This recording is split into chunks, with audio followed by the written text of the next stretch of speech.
잠언 10장 11절로부터 13절까지 말씀, 이 말씀 우리 마음을 담아서 한 절씩 함께 교독하겠습니다. 의인의 입은 생명의 샘이라도 악인의 입은 독을 머금었느니라. 미움은 다툼을 일으켜도 사랑은 모든 허물을 가리느니라. 함께 있습니다. 명철한 자의 입술에는 지혜가 있어도 지혜 없는 자의 등을 위하여는 채찍이 있느니라. 아멘. 아멘. 우리가 지난 시간 이 세 가지는 항상 있을 것인데 라는 제목으로 하나님의 말씀 함께 나누었어요.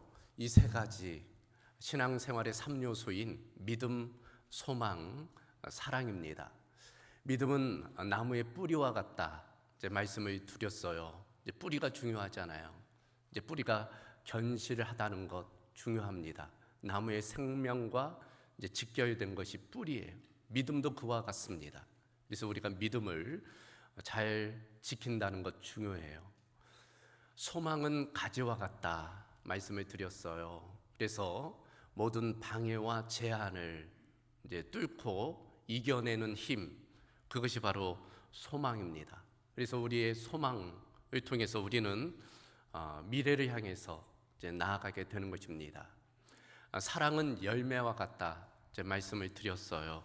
결국 나무의 목적은 열매 맺는 데 있어요.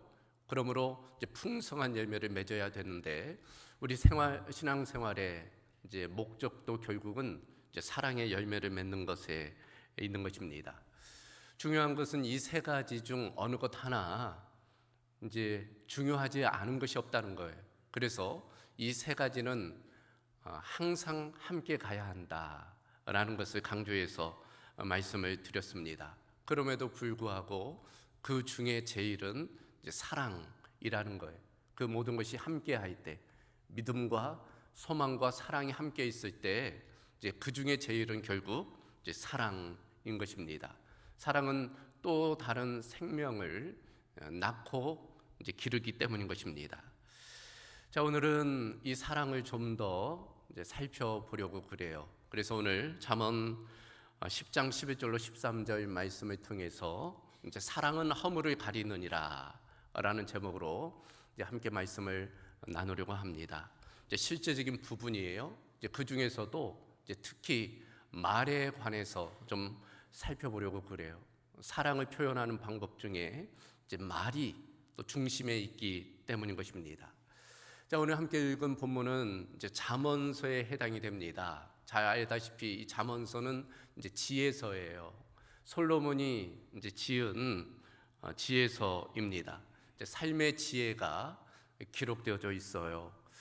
잠언서의 결론은 이것입니다. 여호와를 경외함이 지혜와 지식의 근본이라는 거예요. 그래서 성경의 지혜는 세상의 지혜와는 좀 다릅니다. 세상의 지혜는 처세술과 관련되어져 있잖아요. 그러나 성경의 지혜는 삶의 태도와 자세예요. 그 중심에 하나님과의 관계가 있습니다. 하나님을 경외하는 것이 삶의 지혜임을 분명하게 말씀하고 있어요. 그러므로 하나님을 경외한다는 것, 그 중심에 하나님과의 좋은 만남이 있어요. 그래서 잠언서를 보면은 지혜의 인격성을 강조하고 있습니다. 지혜가 우리를 부른다는 거예요. 그래서 우리가 지혜를 얻기 위해서는 지혜의 근원 되시는 그 하나님을 만나야 돼요. 그래서 불교의 각성과 다르게 우리 기독교는 만남의 종교예요.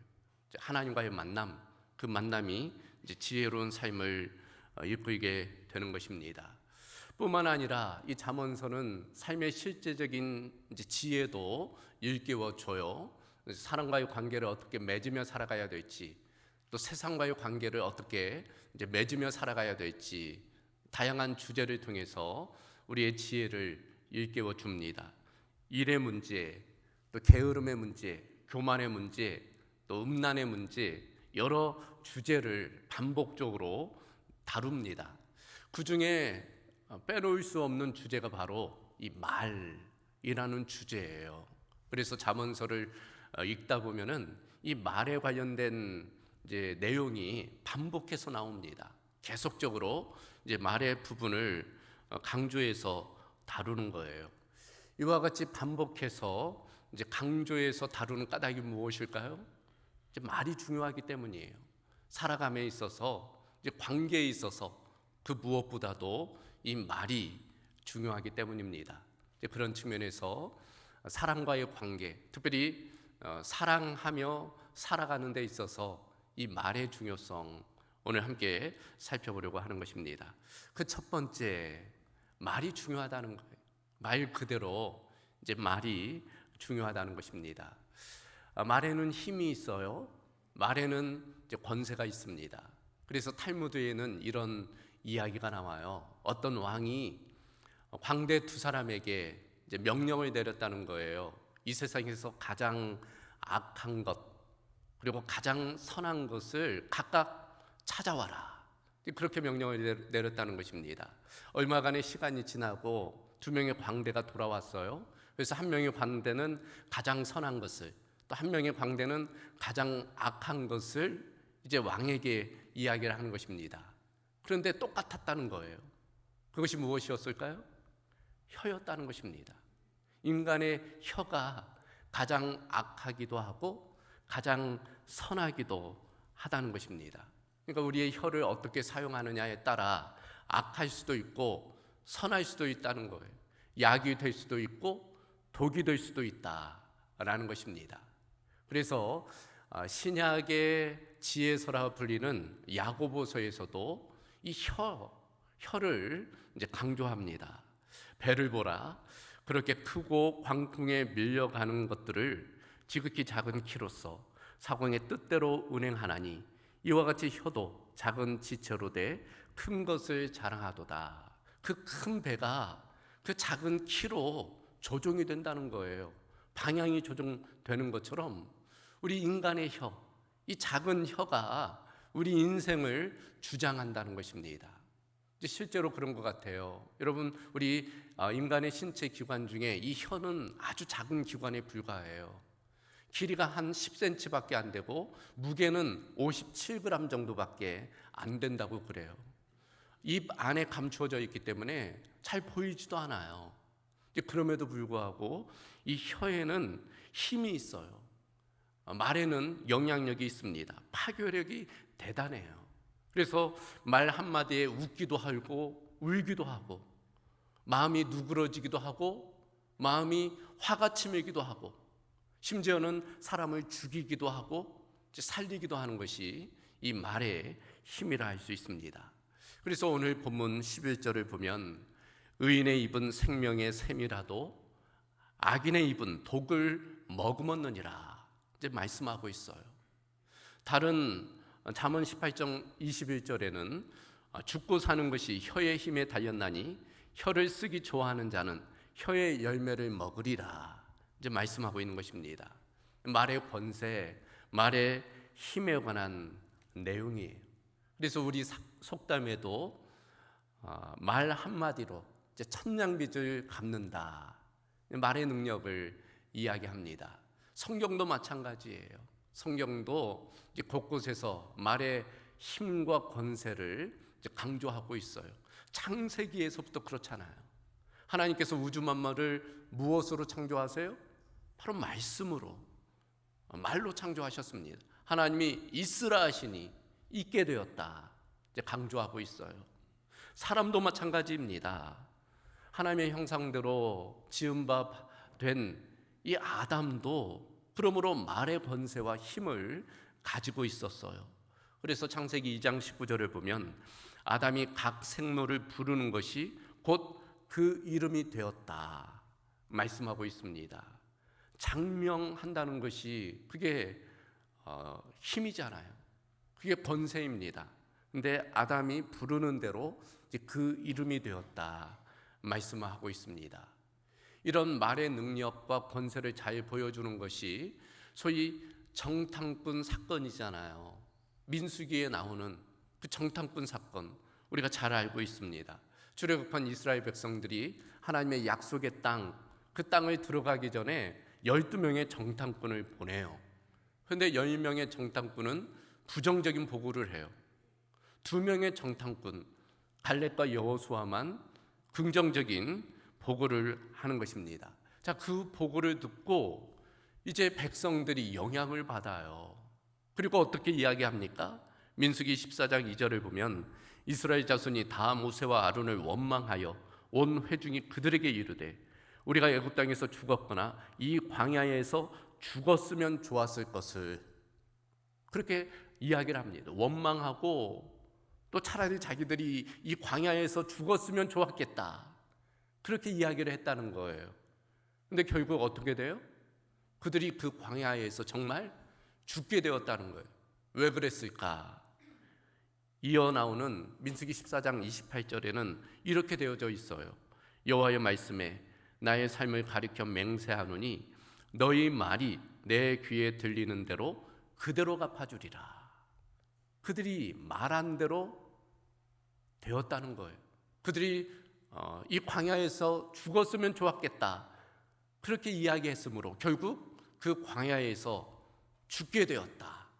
그것이 성경의 결론인 것입니다. 이처럼 말에는 능력이 있어요. 영향력이 있습니다. 그러므로 우리가 어떤 말을 하느냐가 참 중요해요. 그래서 실제적으로 이런 일이 있었다고 하지 않아요? 여러분, 90년대 우리 사회를 경악시켰던 사건이 있어요. 지존파 기억나십니까? 지존파 기억나실 거예요. 몇 명의 청년들이 엽기적인 이제 살인 행각을 벌였어요.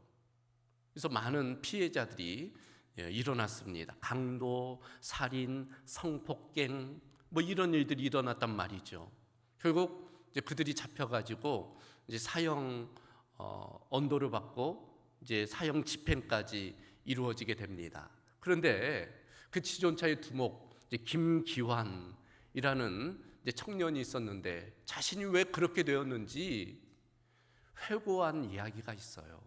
왜 그렇게 극악무도한 이제 살인자가 되었는가? 어려서의 경험 때문이라는 거예요. 초등학교 때 집이 가난했다는 거예요. 그런데 미술 시간이었는데 선생님이 크레파스를 가져오라 했는데 가난해서 크레파스를 가져오지 못했다는 거예요. 근데 선생님이 막 욕을 하면서 뺨을 때리면서 혼냈다는 거예요. 그러면서 이렇게 한마디를 내뱉었다는 것입니다. 이 XX야. 다음에는 훔쳐서라도 준비물을 챙겨와라. 그것이 비수처럼 가슴에 꽂혔다는 것입니다. 그때 이후로 이제 다른 사람의 물건에 손을 대기 시작했다는 거예요. 흥미를 느끼기 시작했다는 것입니다. 그러다가 결국에는 사람을 죽이는 데까지 이제 이르게 되었다는 거예요. 그 선생님의 말 한마디가 비수같이 꽂혀 그 한 사람의 인생을 망가뜨린 거예요. 말의 영향력입니다. 말의 부정적인 영향력이에요. 반면 이 말에 또 긍정적인 영향력도 있어요. 어떤 한 아이가 있었다고 그래요.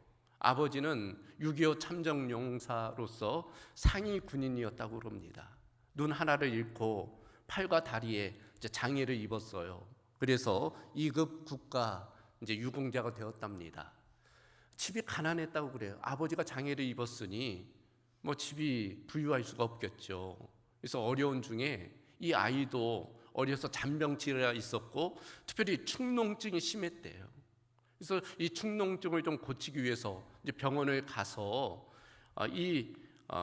이제 기초 수급자이고 또 아버지가 국가 유공자이니까 이제 복지 카드를 내밀었다는 거예요. 그럴 때마다 이제 간호사나 의사 선생님들이 이제 난감해하면서 이제 싸늘한 그런 반응을 보였다는 거예요. 또 친구들도 아버지가 장애가 있으니까 이제 놀리고 막 그랬다는 것입니다. 그게 상처가 되었다는 거예요. 그러다 어느 날 이 축농증을 치료하기 위해서 어느 병원에 갔는데 한 의사 선생님을 만났다는 거예요. 복지 카드를 내밀자 다른 반응을 보였다는 것입니다. 얘야, 아버지가 자랑스럽겠구나. 아버지가 나라를 위해서 이렇게 헌신했으니 아버지가 자랑스럽겠구나 하면서 이 아이를 칭찬하더라는 거예요. 그리고 이 아이를 정성껏 치료해 주었다는 것입니다. 그래서 축농증을 고치게 되었다는 거예요. 그리고 그 의사 선생님이 이 아이에게 너는 커서 훌륭한 사람이 되어라. 너희 아버지처럼 나라를 위한 그런 사람이 되어라. 그렇게 이야기를 했다라는 거예요. 그것이 또 마음에 꽂히게 되었대요. 그래서 열심히 공부하게 되었답니다. 그리고 결국 의사가 되었다는 거예요.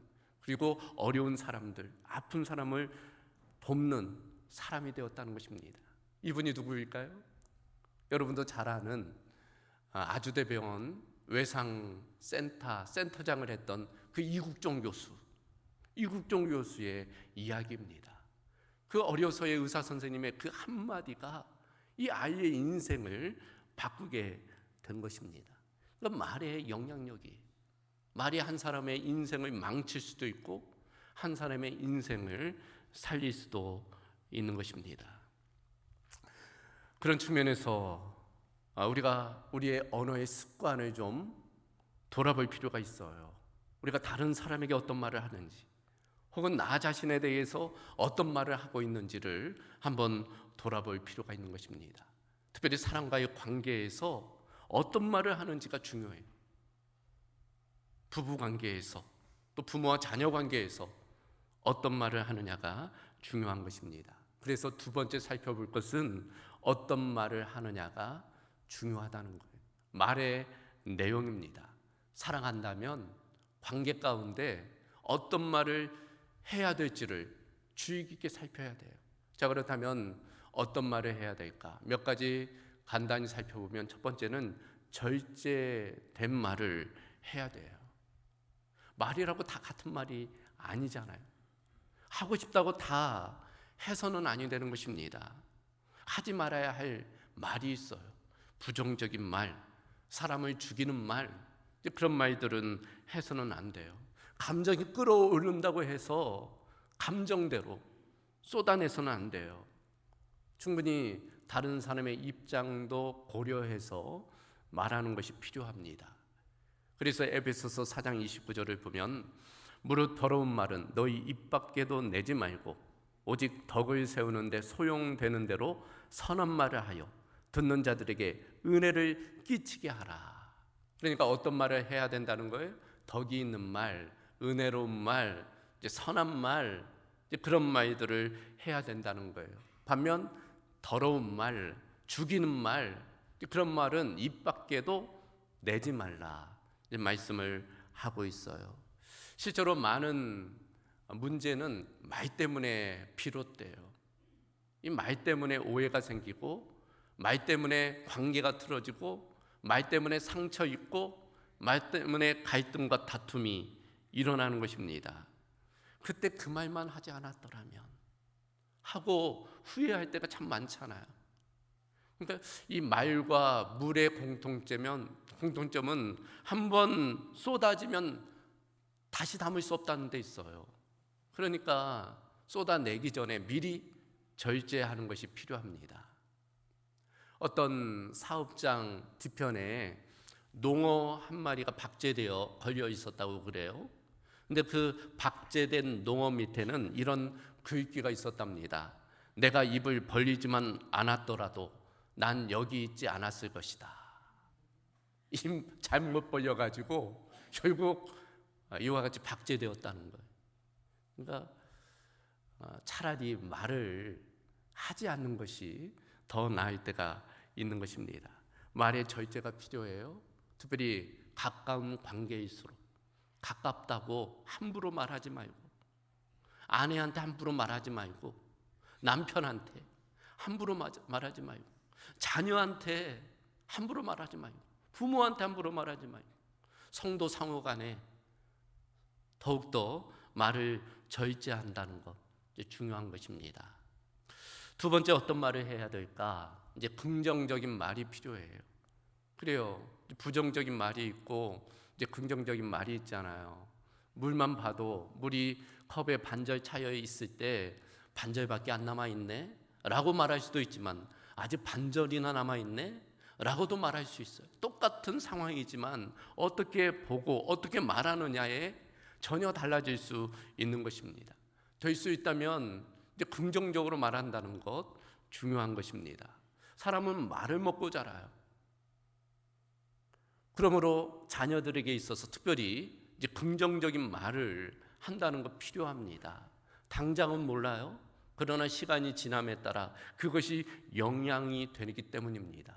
콩나물만 봐도 그렇잖아요. 우리가 어려서 콩나물을 다 집에서 이제 길러 먹었잖아요. 콩나물에 물을 주면 다 빠져나가는 것 같아요. 그러나 시간이 지나면 어느덧 콩나물이 자라 있어요. 말도 마찬가지입니다. 자녀들에게 어떤 말을 하느냐, 결국 그 자녀의 삶에 영향을 미치는 거예요. 될 수 있다면 긍정적으로 말해주는 거예요. 축복의 말, 이제 격려의 말 하는 것입니다. 그런 긍정적인 말이 필요한 거예요. 한 가지 더 어떤 말을 해야 될까? 결국에는 살리는 말을 해야 돼요. 왜 말을 절제해야 될까? 왜 말을 긍정적으로 해야 될까? 결국은 살리기 위한 거잖아요. 살리는 말이 필요합니다. 살리는 말이라는 것이 결국에는 믿음의 말, 소망의 말, 사랑의 말이에요. 먼저 믿음의 말이 필요합니다. 그래요. 우리 인생의 크기는 결국 그 믿음의 크기에 달려 있어요. 그러므로 믿음의 말을 해야 됩니다. 앞서 살펴본 출애굽기에 출애굽했던 이스라엘 백성, 결국 그 약속의 땅에 들어가지 못한 이유는 믿음의 말을 하지 못했기 때문이에요. 불신의 말을 했기 때문입니다. 불평과 불신, 결국은 그 인생을 무능하게 만드는 거예요. 그런 측면에서 믿음의 말이 필요합니다.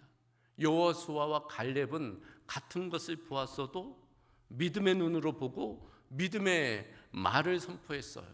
결국 그 약속의 땅에 들어갈 수 있었습니다. 다윗도 마찬가지예요. 그 골리앗 앞에서 모두가 불가능하다고 이야기했지만 다윗은 아니었어요. 믿음의 말을 선포합니다. 결국 승리하게 되었어요. 그런 측면에서 우리도 믿음의 말을 해야 되는 거예요. 더불어서 소망의 말이 필요합니다. 미국의 어느 통계기관이 교도소에 있는 재소자들을 한번 조사해 봤다는 거예요. 그랬더니 재소자 중 90% 이상이 어려서 그 부모로부터 이런 말을 들었다는 거예요. 너 같은 녀석은 결국 교도소에 가게 될 것이다. 부모로부터 그런 말을 들었다는 거예요. 그래서 결국 교도소에 가게 되었다는 것입니다. 그런 측면에서 우리가 소망의 말이 필요합니다. 괴테가 그런 이야기를 했어요. 인간은 보이는 대로 대접하면 결국 그보다 못한 사람을 만들지만 잠재력대로 대접하면 그보다 큰 사람이 된다. 그러니까 소망의 말을 해야 된다는 거예요. 그럴 때 그 삶이 복되게 된다는 것입니다. 믿음의 말, 소망의 말 필요해요. 한 가지 더 이제 사랑의 말이 필요합니다.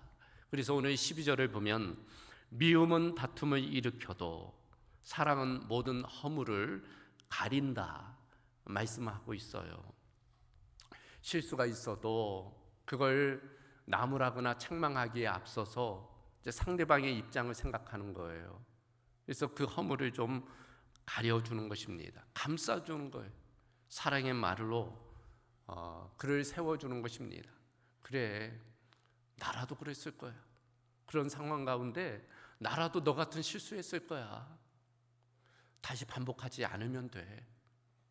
다음에는 그런 실수하지 않으면 돼. 격려하는 거예요.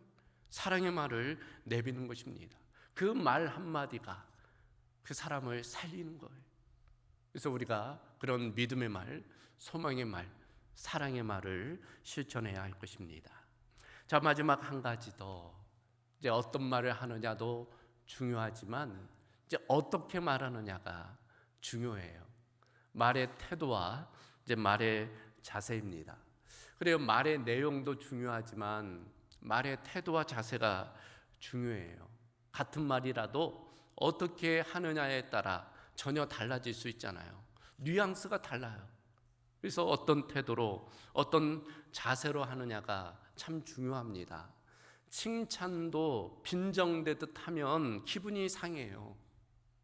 내용은 칭찬이지만 상대방의 태도가 빈정대듯 내뱉으면 그건 마음을 상하게 하는 거예요. 그런 측면에서 말의 내용도 중요하지만 말의 태도와 자세가 중요합니다. 뭐 억압적으로 말한다거나 이제 가르치듯 말한다거나 이제 교만하게 말한다거나 이제 그러면 듣는 입장에 기분이 좋을 리 없어요. 겸손하게 부드럽게 말하는 이제 그런 태도가 필요합니다. 이런 이야기가 있어요. 조선 시대에 어느 마을에 마씨성을 가진 이제 백정이 있었다고 그래요. 조선 시대 이제 백정은 이제 천민이잖아요. 무시당하기 일쑤입니다. 근데 어느 날 그 고깃집에 선비 두 사람이 찾아왔다는 거예요. 그 중에 한 선비가 먼저 이제 고기를 구하는 거예요. 이렇게 이야기했답니다. 어이, 이 백정놈아, 고기 한 근만 다오. 그렇게 이야기했다는 거예요. 그러니까 이 백정이 예 하고 고기를 끊어서 이제 한 근을 달아 그 선비에게 전달해 줬다는 겁니다. 연이어 다른 선비가 또 이 백정에게 고기를 구했다는 거예요. 이복의 마서방, 고기 한 근만 달아주게. 이번에도 백정이 예 하고 고기를 잘라서 건네줬다는 겁니다. 근데 첫 번째 선비가 보니까 자기가 건네받은 그 고기보다 두 번째 선비의 고기가 더 부위가 좋고 더 많아 보이는 거예요. 그래서 이 백정에게 따지는 겁니다. 아니 이 백정놈아, 왜 저 선비의 고기와 내 고기가 다른 것이냐? 그랬더니 백정이 그렇게 이야기했다는 거예요. 양반님, 그것은 백정놈이 잘라서 그런 거고 저 선비님 것은 마서방이 잘라서 그런 겁니다. 똑같은 내용이지만 어떻게 이야기하느냐에 따라 상대방의 기분을 상하기도 하고 좋게도 하고 할 수 있다는 거예요. 그러니까 말의 내용보다 어찌 보면 말의 태도가 중요합니다. 그래서 잠언 25장 11절을 보면 경우에 합당한 말은 아로 새긴 은쟁반의 금사과라. 경우에 합당한 말 필요하다는 거예요. 그래서 소위 TPO가 있잖아요. T, 타임, 때가 중요하다는 거예요. P, 플레이스, 장소가 중요하고 O, 오케이전, 상황이 중요하다는 거예요. 때와 장소와 상황에 따라 이제 말의 내용과 말의 태도를 달리한다는 것 중요한 거예요. 지혜입니다. 그런 측면에서 우리가 어떤 말을 할 것이냐, 이제 어떻게 말을 할 것이냐, 이제 지혜를 얻어야 할 것입니다. 자, 오늘 말씀을 정리해 보면 사랑과의 관계에 있어서 이 말이 중요해요. 말을 어떻게 하느냐에 따라서 사랑이 표현될 수도 있고 표현되지 않을 수도 있습니다. 그런 측면에서 우리가 하나님의 지혜로 선한 말을 한다는 것 필요합니다. 중요한 것은 갈라디아서 6장 7절에 따르면 사람이 무엇으로 심든지 그대로 거두게 된다는 거예요. 말도 마찬가지입니다. 말도 마치 씨앗과 같아서 우리가 어디서 무심코 던진 그 말 한마디가 씨앗이 되어 결국 열매로 맺히게 되는 거예요. 중요한 것은 뿌린 대로 거둔다는 거예요. 아니, 뿌린 것보다 더 많은 것을 거두게 돼요. 30배, 60배, 100배의 열매를 거두게 됩니다. 그런 측면에서 우리가 믿음으로 또 소망으로 사랑으로 사람을 살리는 말을 해야 돼요. 그럴 때 하나님께서 풍성한 열매를 거두게 해 주실 줄로 믿습니다.